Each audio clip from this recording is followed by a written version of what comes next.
പെട്ടെന്ന് പണി നമുക്ക് തീർക്കാൻ പറ്റും. അഡീഷണൽ പിന്നെ അല്ലെങ്കിൽ പെയിൻറ്റ് ചെയ്യേണ്ടോ അല്ലെങ്കിൽ ലാമിനേറ്റ് ചെയ്യേണ്ട ആവശ്യങ്ങളൊന്നും വരുന്നില്ല. എന്താണ് 3 ലെയർ WPC, അതുപോലെ തന്നെ എന്തുകൊണ്ടാണ് 3 ലെയർ WPC? 3 ലെയർ WPC ഇപ്പോൾ ലേറ്റസ്റ്റ് ആയിട്ട് മാർക്കറ്റിൽ വന്നേക്കുന്നത്, വളരെ മേ ബി ഒരു വർഷം ആയിട്ട് മാർക്കറ്റിൽ വന്നിരിക്കുന്ന പ്രൊഡക്റ്റാണ് 3 ലെയർ WPC. ഈ 3 ലെയർ WPC വരാനുള്ളൊരു കാരണം, നമ്മൾ ഉപയോഗിച്ചുകൊണ്ടിരുന്നത് ആദ്യം PVC ആയിരുന്നു, അതിൽ നിന്ന് WPC വന്നു. WPC വന്നു കഴിഞ്ഞപ്പോൾ സ്ക്രൂ ഹോൾഡിംഗ് കപ്പാസിറ്റിയിൽ സിഗ്നിഫിക്കൻ്റ് ആയിട്ട് ഇമ്പ്രൂവൻസ് വന്നു അതിൻ്റെ. പക്ഷേ അതിൻ്റെ കളറിൽ ചെറിയൊരു ഇഷ്യൂ ഉണ്ട്. എന്താ വെച്ചാൽ കളറ് നമ്മൾ വുഡ് പാർട്ടിക്കിൾ നമ്മൾ ആഡ് ചെയ്തുകൊണ്ട് കളർ എപ്പോഴും ചെറിയൊരു ബ്രൗൺ ഷെയ്ഡായിരിക്കും.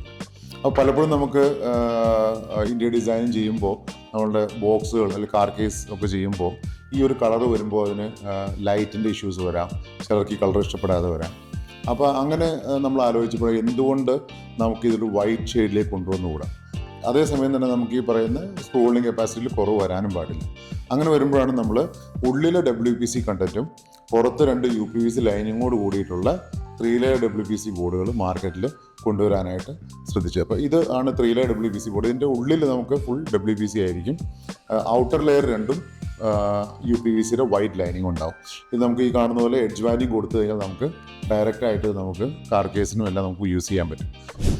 കോസ്റ്റ് കുറവിൽ സമയം കുറച്ചെടുത്ത് പെട്ടെന്ന് നമുക്ക് വർക്ക് ചെയ്യാനായിട്ട് 3 ലെയർ WPC നമ്മൾ സഹായിക്കുന്നത്. അതുകൊണ്ടാണ് ഇപ്പോൾ എല്ലാവരും ഇപ്പോൾ ലേറ്റസ്റ്റ് വരുന്ന വർക്കുകൾ എല്ലാവരും തന്നെ ബോക്സുകൾ അല്ലെങ്കിൽ കാർ കേസുകൾ അകത്ത് വരുന്ന എല്ലാം നമ്മൾ 3 ലെയർ വൈറ്റ് ബോർഡുകളിലേക്ക്, 3 ലെയർ WPC വൈറ്റ് ബോർഡുകളിലേക്ക് ആളുകൾ മാറാനുള്ളൊരു കാരണം.